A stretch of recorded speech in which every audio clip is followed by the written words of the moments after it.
오늘 우리에게 주시는 하나님의 말씀은 잠언 20장 1절 말씀, 한 절 말씀만 우리가 보도록 하겠습니다. 짧기 때문에 합독하도록 합니다. 다 같이 시작. 포도주는 거만하게 하는 것이요 독주는 떠들게 하는 것이라. 이에 미혹되는 자마다 지혜가 없느니라. 아멘. 그리고 한 절 우리가 성경을 한 곳 더 보도록 하겠습니다. 에베소서 5장 말씀입니다. 에베소서 5장 6절에서 14절까지 말씀을 우리가 보도록 하겠습니다.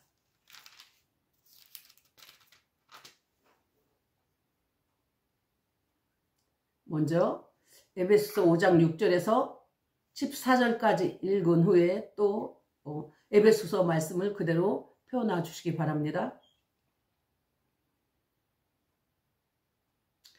교독하도록 합니다. 5장 6절에서 14절까지 교독합니다. 누구든지 헛된 말로 너희를 속이지 못하게 하라. 이로 말미암아 하나님의 진노가 불순종의 아들들에게 임하나니 그러므로 그들과 함께하는 자가 되지 말라. 너희가 전에는 어두움이더니 이제는 주 안에서 빛이라. 빛의 자녀들처럼 행하라. 빛의 열매는 모든 착함과 의로움과 진실함에 있느니라. 주를 기쁘시게 할 것이 무엇인가 시험하여 보라. 너희는 열매 없는 어둠의 일에 참여하지 말고 도리어 책망하라. 그들이 은밀히 행하는 것들은 말하기도 부끄러운 것들이라. 그러나 책망을 받는 모든 것은 빛으로 말미암아 드러나니 드러나는 것마다 빛이니라. 그러므로 이르시기를 잠자는 자여 깨어서 죽은 자들 가운데서 일어나라. 그리스도께서 너에게 비추이시라 하셨느니라. 아멘. 그대로 우리가 그 말씀을 두고 한 절만 더 우리가 읽도록 합니다. 5장 18절 말씀입니다. 에베소서 5장 18절 말씀.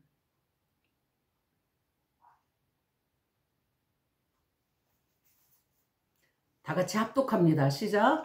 술 취하지 말라. 이는 방탕한 것이니 오직 성령으로 충만함을 받으라. 아멘. 언젠가 유튜브 영상을 보니까 어떤 그 목사님 성함은 제가 모르겠습니다. 어떤 목사님이 교인들도 예수님을 믿는 사람들도 술을 먹는 것은 죄가 아니다 라고 하는 주제로 설교를 하셨습니다. 그 설교를 듣고 이제 막 신앙생활하는 성도 한 분이 계셨는데 그분이 그 말씀이 너무 좋다고 이야기를 했습니다. 그래서 그 말씀을 듣고 제가 이 설교를 준비하게 되었습니다. 이 설교를 써놓은 지는 좀 오래되었습니다. 그런데 그때에 이 설교가 제가 이 설교를 쓰는데 그냥 단숨에 제가 말씀이 그냥 톡톡톡톡톡톡 떠오르면서 단숨에 쓴 설교입니다. 그런데 오늘 잠언 20장을 나누려고 하는데 첫 번째가 포도주는 거만하게 하는 것이요 독주는 떠들게 하는 것이라. 이에 미혹되는 자마다 지혜가 없느니라 라고 말씀하셔서 이 말씀을 가지고 제가 나누어야겠다라고 생각했습니다. 좀 길 수도 있습니다. 교회를 다니는 교인들 중에서 오랫동안 논란거리가 되는 몇 가지의 주제들이 있습니다. 술이랄지 아니면 11조랄지 뭐 여러 가지들이 있죠. 사실 하나님의 말씀을 진리로 믿고 성령의 내주하심을 경험한 사람들에게는 이미 아무런 문제가 되지 않습니다.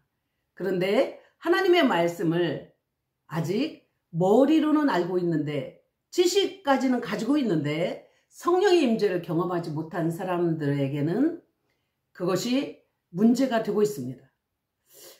또 직분이 무엇이든지 예를 들어서 목사든지 장로든지 집사든지 권사든지 직분과 상관없이 여전히 자기 나름대로의 주관적인 가치관으로 주장하는 것들이 여러 가지들이 있습니다.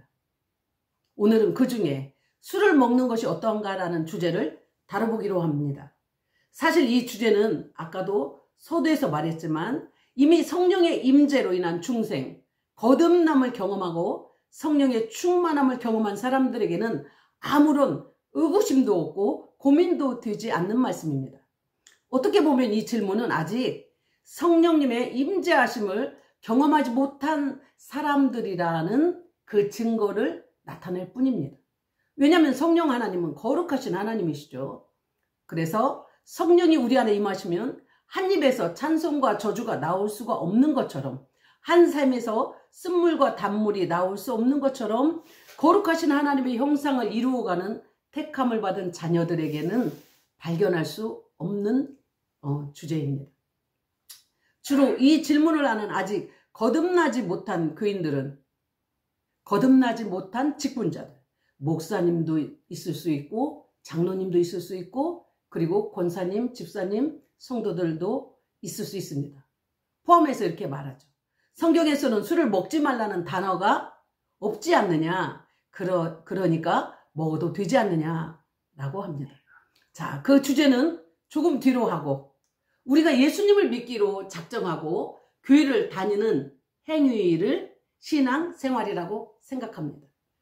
그리고 대부분 교회를 다니면 신앙생활을 한다고 이야기합니다. 그러니까 교회만 왔다 갔다 하면, 그리고 주일에 예배만 드리면, 교회에 가서 그 예배에 참석만 하면 내가 졸고 와도 괜찮고, 어쨌든 내가 예배 시간에 모든 다른 생각들을 하면서 설교 말씀을 듣는 그러니까 결국은 내 몸이 그 교회에 가서 의자에 앉아 있으면 예배를 드렸다고 생각하고 그것을 신앙생활이라고 생각하는 일들이 참 많이 있습니다. 이 점을 한번 다뤄봅시다. 우리가 신앙생활은 무엇입니까? 신앙을 생활을 한다는 것이 신앙생활입니다. 신앙은 무엇입니까? 우리말의 뜻을 살펴보면 믿고 바라는 것을 생활에 주안점으로 삼고 생활한다라는 뜻이죠. 그래서 이 말은 크리스천이든 다른 종교를 가진 사람이든 누구나 쓸 수 있는 말입니다. 그들이 믿고 바라는 바대로 그가 생활한다는 거죠. 그런 의미로 어떻게 보면 세상의 모든 사람들은 신앙생활을 합니다. 그가 자기의 능력을 믿든, 자기의 돈을 믿든, 명예를 믿든, 사람을 믿든지, 우상을 믿든지. 그러니까 돈이 나의 모든 목표야. 돈이 있어야만 나는 생명을 연장할 수 있어 라고 생각하는 그러한 것을 믿고 있다면, 그렇게 믿고 산다면 그는 그 돈을 위해서 신앙을 하고 있고 그 돈이 목표가 되기 때문에 생활을 하는 것입니다. 그런데 우리가 믿는 기독교의 신앙생활은 무엇을 신앙생활이라고 할까요? 기독교의 신앙은 무엇입니까? 그러니까 기독교는, 예수교는 무엇을 믿느냐라는 겁니다. 기독교의 신앙생활의 신은 믿을 신자를 말하는 거죠. 예수님을 믿는 것입니다. 그 예수님의 무엇을 믿는 것입니까? 간단하게 요약하면 예수님이 하신 말씀과 예수님이 행하신 모든 것을 믿는 것입니다. 그 중에 가장 핵심적인 것들이 예수님의 십자가와 부활, 그리고 예수님의 재림입니다. 이것을 조금 펼쳐보면 예수님은 왜 십자가를 지셨는가라는 것입니다. 그 예수님의 십자가가 나와 어떤 관계에 있는가라는 것입니다. 2000년 전에 이스라엘 땅에 예수님이라는 분이 오셔서 내가 죽인 것도 아니고 유대인과 로마 병정들이 합세해서 죽인 사건인데 나를 위해서 죽으셨다니, 이런 억지가 어디 있나. 그리고 내 죄 때문이라니 라고 생각할 수 있습니다.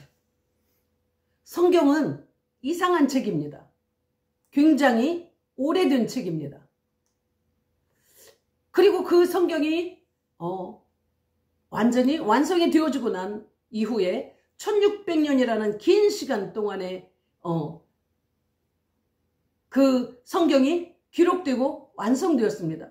그 후에, 그 완성되고 난 후에 2000년이라는 지금 시간이 흘렀지요. 처음 기록한 시기부터는 3600년이라는 시간이 흘렀습니다. 40여 명의 기자에 의해서 기록된 책입니다. 저희 6살짜리 손자가 저에게 물었습니다.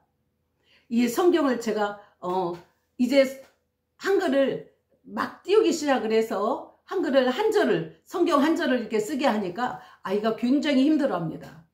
하나님의 말씀이라 기록해야 돼. 이제 하루에 한 절씩만 기록해보자. 그랬더니 그 6살짜리 다니엘이 이렇게 이야기를 합니다. 할머니, 성경은 사람이 쓴 거잖아. 그러니까 하나님의 말씀이 아니라는 겁니다. 사람의 말이다 라고 이야기를 하는 거예요. 그래서 제가 그와의 대화 속에서 그렇게 이야기를 했습니다. 성경 만약에 다니엘, 너네 아빠가 어딜 가면서 너무너무 중요한 이야기들을 해주는 거야. 그래서 다니엘, 너하고 나엘이하고 아빠가 돌아오는 동안에 이렇게 있어야 돼 라고 다니엘 너 보고 쓰게 했어. 아빠가 하는 말을 다 잘 기록해. 그러면서 아빠가 너 보고 기록하라고 했거든. 그러면 그 말씀이 너의 말이야, 아빠의 말이야. 그랬더니 아이가 머리를 굴리는 거예요. 자기가 질문한 것하고 너무 다르잖아요. 자기는 아니라고 말하려고 했는데 그 질문에 어쩔 수 없이 아이가 아빠 말이지 이렇게 하는 겁니다. 성경은 40여 명이 그런 기자에 의해서 기록되었습니다. 많은 사람들이 사람이 썼잖아. 제가 아까 다니엘에게 한 이야기, 그 비유를 기억하시기를 바랍니다. 그 성경 안에는 세상의 창조부터 세상의 종말까지 기록되어 있습니다. 인간의 창조부터 시작해서 인간을 창조하신 목적과 인간의 죄가 어떻게 시작되었고 인간의 주된 속성과 인간의 결국에 대해서 기록되어 있습니다. 마치 정교한 기계를 만들면 제품 설명서를 기록하였듯이 세상과 인간에 대해 잘 설명이 되어 있습니다. 그래서 어느 시대에나 누구나 이 세상과 인간에 대해서 본질적인 질문과 그 질문에 대한 해답이 성경 안에는 다 기록되어 있다는 것입니다. 성경은 인간의 깨달음을 수집해서 쓴 책이 아닙니다. 인간의 지혜로 모아진 도덕경이 아닙니다. 인간을 창조하신 창조주 하나님의 선언이고 법이고 GPS입니다. 성경을 이상한 책이라고 치부해도 결국은 그 책에서 설명한 그 말씀 안에서 다 제한을 받습니다. 인간은 유일한 존재이며 피조물이라는 것을 똑똑히 분명하게 선언합니다. 오고 오는 세대 가운데서 성경의 하나님을 믿든 믿지 않든 성경 속의 하나님의 말씀은 여전히 유유히 인간의 역사를 말씀하신 대로 이끌어가고 있습니다. 성경을 읽고 하나님의 시간표에 내가 있음을 겸손하게 믿는 자와 성경을 인정하지 않고 하나님의 시간표와 주권을 인정하지 않는 자가 있어 하나님을 대적하는 자가 있을지라도 여전히 성경은 말씀대로 다 이루어지고 있습니다. 하나님께서 인간을 창조하셨습니다. 하나님의 형상으로요.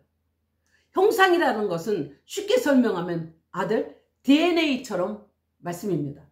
저와 여러분이 자식을 낳았는데 물론 자식을 낳지 않은 청년들, 학생들, 어린 아이들도 있을 수 있죠. 그러나 다 이해할 수 있습니다. 제가 저희 아들을 참 사랑합니다. 왜냐고요? 저를 많이 닮았다고 사람들이 이야기하고 있습니다. 저희 남편이 저희 딸을 참 예뻐합니다. 조그마했을 때 저희 아들이 2살? 그러니까 1년 한 10몇 개월 되었을 때 그 아이가 아장아장 이게 걸을 때죠. 그런데 누나를 어떻게 이렇게 쥐어박을 수도 있지 않습니까? 그런데 그 18개월쯤 아기를 데리고 5살 누나를 훈계하는 것을 그 아들을 훈계하는 것을 보았습니다. 내가 누나한테 이러면 안 된다. 말도 못 알아듣는 아이를 훈계하는 겁니다. 굉장히 딸을 사랑합니다. 그런데 모든 사람들이 이야기합니다. 아빠하고 저희 딸을 보면 전쟁통에도 발견할 수 있다고. 정말 많이 닮았습니다. 여러분들이 아시다시피. 자, 그것이 형상이라는 것입니다. 그 아들을 만드셨습니다. 인간을 창조하셨죠. 저와 여러분이 자식을 낳을 때 어떻게 하려고 낳았습니까? 그 아들을 사랑하고 사랑받으려고 창조했습니다. 그래서 가장 귀중하게 여기신 당신의 소유물 기업이라고 말씀하시는 거죠. 하나님이 창조하신 하나님의 소유를 우리에게 모두 주었습니다.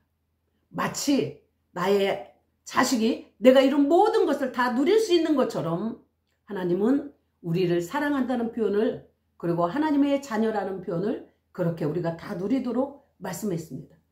그 대신 하나님과 피조물임을, 아버지와 아들임을, 왕이시고 백성의 관계라는 것을, 그리고 신랑과 신부라는 것을 기억해야 할 한 가지를 분명하게 세워두셨는데, 그것은 선악과를 아는 나무의 열매였습니다.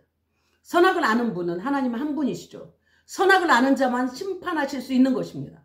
완전한 선이신 그분만이 악을 심판할 수 있는 것입니다. 제가 종종 여러분에게 비유하지만 맑은 물과 흙탕물이 있습니다.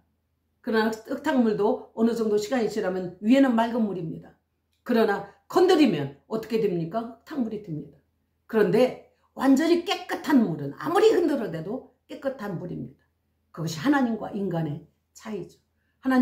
주님은 회전하는 그림자도 없으시다고 말씀하신 것이 완전한 선을 말씀하고 있습니다. 완전한 빛이십니다.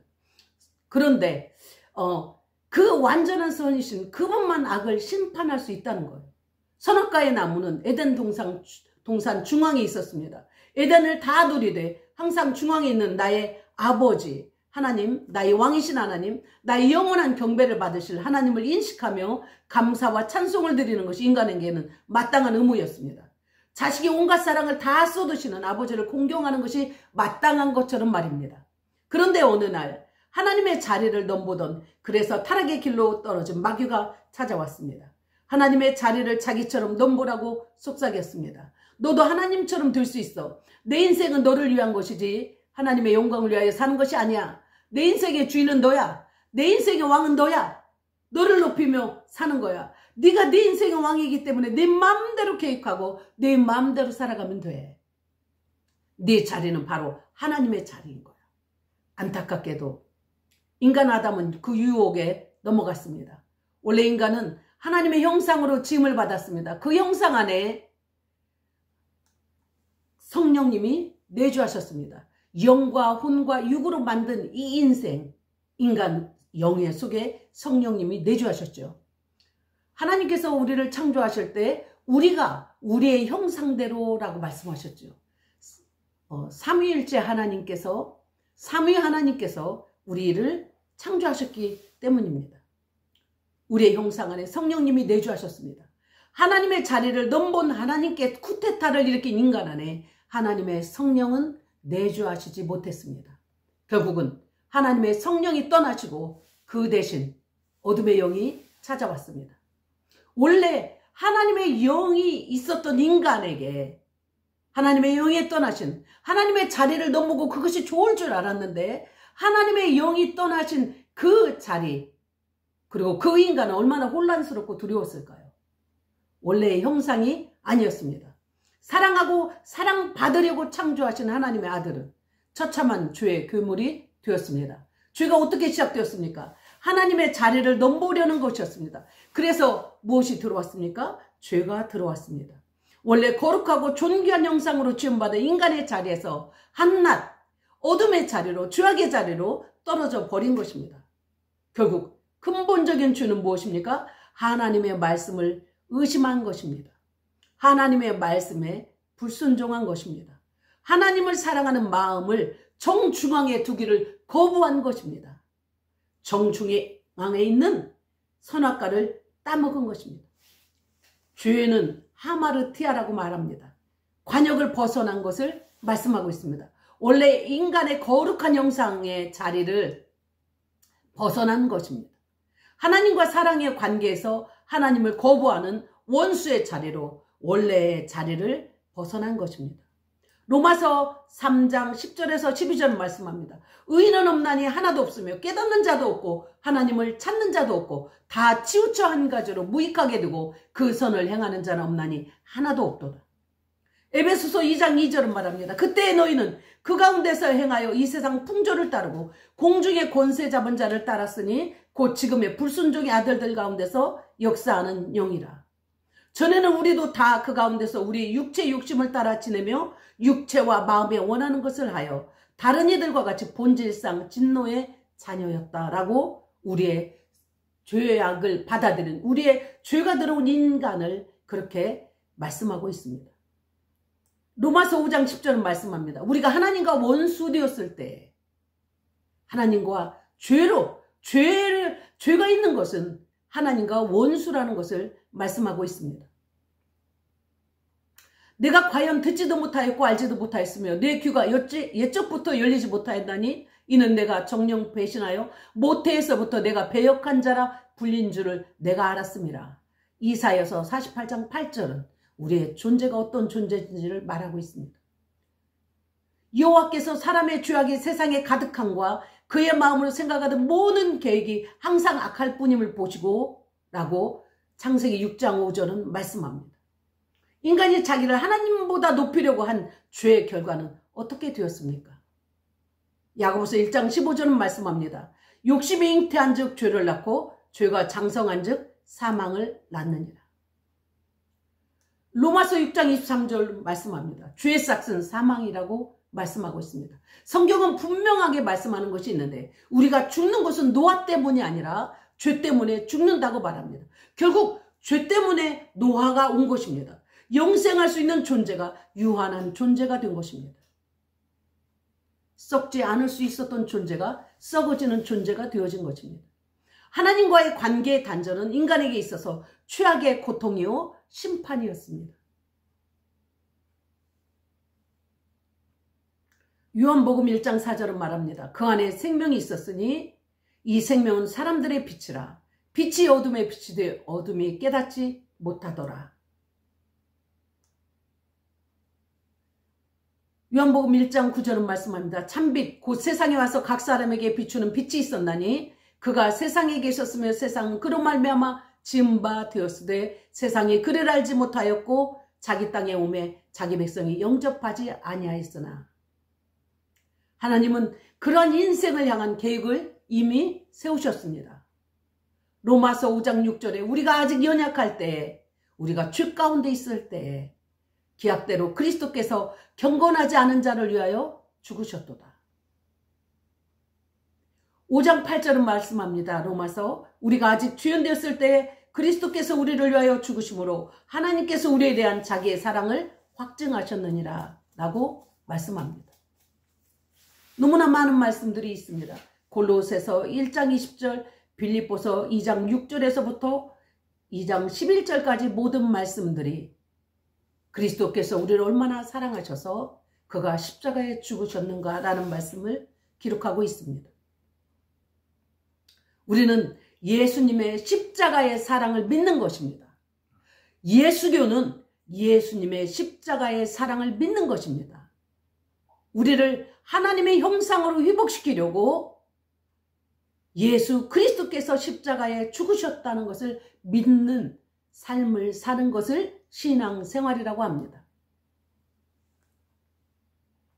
히브리서 2장 14절은 말씀합니다. 자녀들은 혈과 육에 속하였음에 그도 또한 같은 모양으로 혈과 육을 함께 지니심은 죽음을 통하여 죽음의 세력을 잡은 자 곧 마귀를 멸하시며 또 죽기를 무서워함으로 한평생 배워 종노릇하는 모든 자들을 놓아주려 하심이니. 예수님은 그렇게 십자가에서 우리를 위하여 죽으셨음을 말씀하고 있습니다. 그리고 주님은 부활하셨습니다. 로마서 4장 25절에서 예수는 우리가 범죄한 것 때문에 내줌이 되고 십자가에 내어줌이 되고 또한 우리를 의롭다 하시기 위하여 살아나셨느니라. 예수 그리스도께서 우리를 위하여 십자가에 죽으시고 우리를 위하여 살아나셨음을 말씀하고 있습니다. 예수님의 부활은 실제입니다. 예수님의 부활은 역사의 기록입니다. 몇 년, 몇 원, 며칠, 몇 시에 일어난 분명한 사건입니다. 단군 실화에서 나오는 것처럼 롱 타임하고 옛날 옛적에 말씀하시는 것이 아닙니다. 언젠가 어떤 옛날의 전설 따라 삼천리가 아니라는 것입니다. 이것은 하나님의 살아계심을 만인 앞에 공포한 사건입니다. 인간이 가장 추구하는 것이 생명입니다. 가장 취하고 싶은 것이 생명입니다. 창세로부터 이 인간의 마지막 종말의 때가 올 때까지 그 얼마나 많은 인간이 있습니까? 그러나 그 많은 인간이 모두 힘을 합쳐도 할 수 없는 것이 무엇입니까? 부활입니다. 예수 그리스도께서 부활하심으로 인간의 죄의 문제를 해결하시고 그 고통스러운 사망의 문제가 하나님과의 단절에서 온 사망과 육체적 죽음으로서의 사망의 문제를 깨뜨리셨음을 온 세계에 공포하신 것입니다. 그래서 부활은 하나님의 살아계신 증거라고 말씀하고 있습니다. 사도행전 17장 31절에서 이는 정하신 사람으로 하여금 천하를 공의로 심판할 날을 작정하시고 이에 그를 죽은 자 가운데서 다시 살리신 것으로 모든 사람에게 믿을 만한 증거를 주셨음이니라 하니라. 부활을 믿느냐 안 믿느냐에 의해서 하나님의 심판이 기준이 된다고 분명히 말씀하셨습니다. 그렇다면 부활은 예수님을 본받아 사는 것입니다. 부활은 영원한 나라에 사는 것입니다. 오늘 그 부활은 생명으로 우리 안에 내주하고 계십니다. 하나님과의 관계가 다시 회복되었는가? 그렇다면 거룩하신 하나님의 영이신 성령님이 내 안에 내주하시는가? 그러면 그 말씀 앞에 얼마나 내가 경험하고 살아가는가? 여전히 나를 높이기를 원하는가? 내 인생은 나의 것이라고 주장하면서 살아가고 싶어 하는가? 하나님은 나의 왕이요 주인이시기를 원하는가? 하나님의 영광을 위하여 살기를 원하는가? 나의 육체를 사랑하며 살기를 원하는가? 그것을 예수 그리스도께서 약속대로 오실 재림 앞에서 우리는 드러나게 될 것입니다. 제가 십자가와 부활을 말씀하신 믿을 신앙에 대해서 신의 내용입니다. 그러면 여러분의 바람은 무엇이어야 합니까? 평강 가운데서 우리는 주님 오실 날 흠없게 보존되기를 원한다고 주님은 말씀하셨습니다. 평강의 하나님이 친히 너희를 온전히 거룩하게 하시고 또 너희의 온 영과 혼과 몸이 우리 주 예수 그리스도께서 강림하실 때에 흠없게 보존되기를 원하노라. 이것이 저와 여러분의 신앙 바람이 되어야 할 줄 믿습니다. 이것이 여러분의 신앙이라면 여러분의 생활은 어떻게 살아야 하겠습니까? 이제서 주제로 들어갑니다. 성경에서 술에 대해서 나온 말씀 몇 구절을 다뤄봅니다. 술에 잠긴 자에게 23장 잠언 23장 30절 말씀입니다. 포도주는 붉고 잔에서 번쩍이며 순하게 내려가나니 너는 그것을 보지도 말지어다. 그것이 마침내 뱀같이 물 것이요 독사같이 쏠 것이며 내 눈에는 교회한 것이 보일 것이요 내 마음은 구부러진 말을 알 것이며 너는 바다 가운데 누운 자가 될 것이요 돛대 위에 누운 자가 될 것이며 내가 스스로 말하기를 사람이 나를 때려도 나는 아프지 아니하고 나를 상하게 하여도 내게 감각이 없도다. 내가 언제나 깰까 다시 술을 찾겠다 하니라. 굉장히 많은 말씀이 있습니다. 시간이 너무 많이 가는 것 같아서 제가 좀 줄여보려고 합니다. 에베소서 5장 우리가 아까 말씀 봤던 것처럼 15절에서 18절까지는 말씀합니다. 그런즉 너희가 어떻게 행할지를 자세히 주의하여 지혜 없는 자같이 하지 말고 오직 지혜 있는 자같이 하여 세월을 아끼라. 때가 악하니라. 그러므로 어리석은 자가 되지 말고 오직 주의 뜻이 무엇인가 이해하라. 술 취하지 말라. 이는 방탕한 것이니 오직 성령으로 충만함을 받으라 라고 말씀하고 있습니다. 열매 없는 자같이 어둠의 일에 참여하지 말라고 책망하고 계십니다. 성경은 술에 대해서 어떻게 말씀하십니까?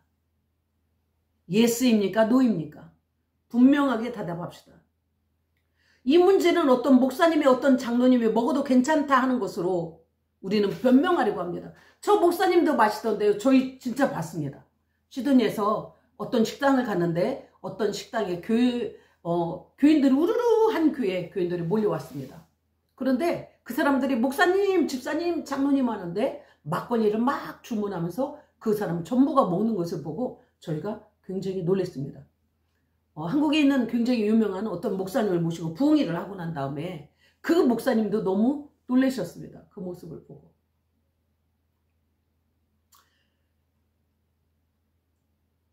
전도서 7장 29절은 말씀합니다. 나의 깨달은 것이 이것이라 곧 하나님이 사람을 정직하게 지으셨으나 사람은 많은 꾀를 낸 것이니라. 사람은 자꾸 말장난하려고 합니다. 하나님의 말씀을 가지고 하나님의 의도에는 관심이 없이 나의 욕심을 주장하기 위해서 성경의 말씀을 내 뜻대로 해석하고 내 뜻에 깨워 맞추는 것입니다. 나를 합리화시키려고 성경의 다른 말씀들을 갖다가 자꾸 주장합니다. 자기 합리화를 위해서 하나님의 말씀을 장난하는 겁니다. 술을 먹지 말라는 단어는 없지 않느냐? 취하지 말라고 했지 그래서 안 취하면 되지 않느냐? 술은 왜 마십니까? 취하려고 마시는 것이 아닙니까? 취하는 그 맛을 보려고 그 맛을 누리려고 마시는 것 아닙니까? 이것은 술을 먹어도 되느냐 먹지 않아도 되느냐의 문제가 아닙니다. 여러분이 아직 거듭나지 않았음을 이야기하는 것입니다. 술을 먹어도 죄가 아니라고 하는 목사님들에 의해서 얼마나 많은 영혼이 육체의 소욕을 합당하게 여기는지 아십니까? 우리가 신앙생활 하는데 베드로후서 1장 5절 말씀을 말합니다. 그러므로 너희가 더욱 힘써 너희 믿음의 덕의 지식을. 믿음에는 덕이 있어야 한다고 말씀합니다. 목사님이 술을 먹는 것을 성도가 보았다고 칩시다. 죄가 안 된다고 할지라도 그 믿음이 덕이 있습니까? 목사님이, 장로님이, 권사님이, 집사님이 술을 마시는 걸 볼 때 덕이 됩니까? 로마서 14장 15절 말씀이 이 말씀에서 이야기합니다. 자, 15절에서 21절까지 말씀인데 만일 음식으로 말미암아 내 행자가 근심하게 되면 이는 내가 사랑으로 행하지 아니함이라. 그리스도께서 대신하여 죽으신 형제를 내 음식으로 망하게 하지 말라.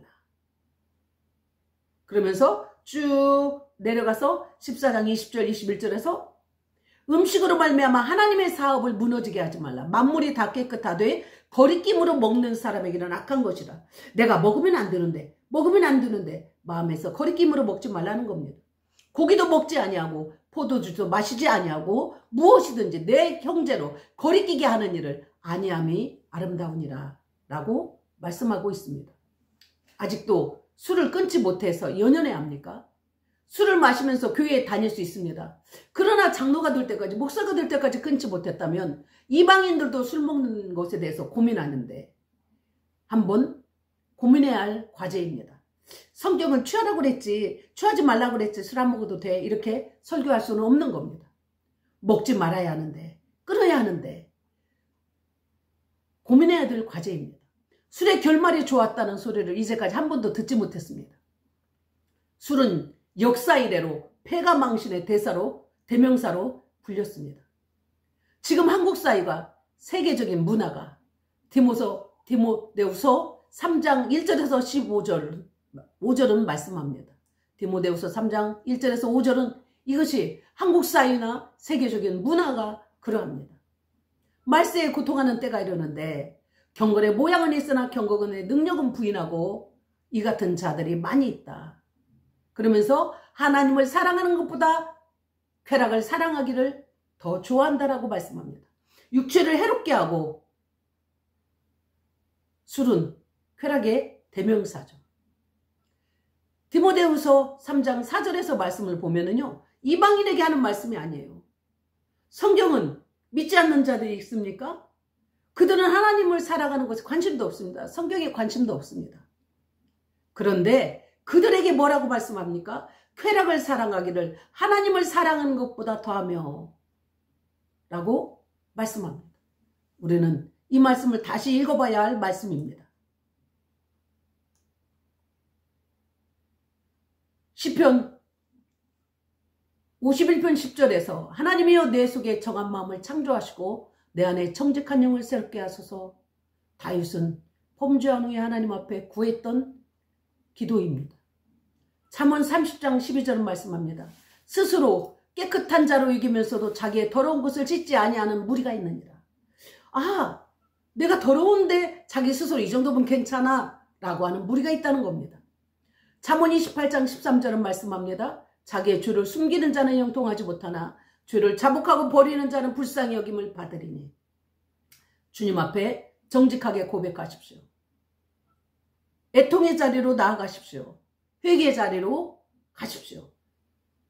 정직하게 고백합니다. 하나님, 제가 술을 좋아합니다. 끊어야지 하지만 잘 끊을 수가 없습니다.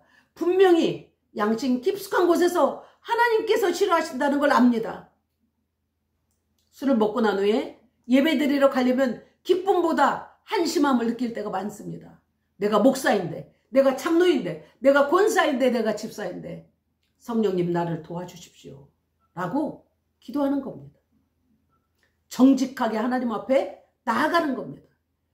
말씀을 가지고, 하나님의 말씀을 가지고 장난하지 말고 하나님 앞에 정직하게 고백하는 겁니다. 신앙생활이 무엇입니까? 크리스천의 신앙생활이 무엇입니까? 성령을 소멸하지 말고, 예언을 멸시하지 말고, 범사에 좋은 것을 취하고 악은 어떤 모양이라도 버리라. 평강의 하나님이 친히 너희를 온전히 거룩하게 하시고 또 너희의 온영과 혼과 몸이 우리 주 예수 그리스도께서 강림하실 때 흠없게 보존되기를 원하노라 라고 말씀했습니다. 제가 시간이 단축되기를 원해서 말씀 하나를 뺐는데, 성경은 잠언 31장인가요? 23장인가요? 성경은 술은 쳐다도 보지 말라고 말씀하셨습니다. 아예 쳐다도 보지 말라고 23장? 예. 23장 31절. 예. 저와 여러분이 언제까지 그래도 돼 이렇게 여기시겠습니까? 성령의 소욕을 원하십니까? 육체의 소욕을 원하십니까? 여러분, 성령을 구하십시오. 성령께 이 문제를 가지고 기도할 수 있도록 내게 힘을 주십시오. 기도할 힘을 주십시오. 성령님 도와주십시오. 그래서 세상의 술이 아니라 성령님께 취하기를 원합니다. 나도 하나님의 나라가 무엇인지 맛보고 싶습니다. 세상의 이 즐거움을 맛보는 것보다 하나님 나라의 맛을 보고 나면 우리는 그것이 얼마나 형편없는 맛인지를 알 수 있습니다. 그것을 놓고 기도하는 우리 모두가 되기를 주님의 이름으로 축복합니다. 아멘. 이 시간 다 같이 기도하도록 하겠습니다.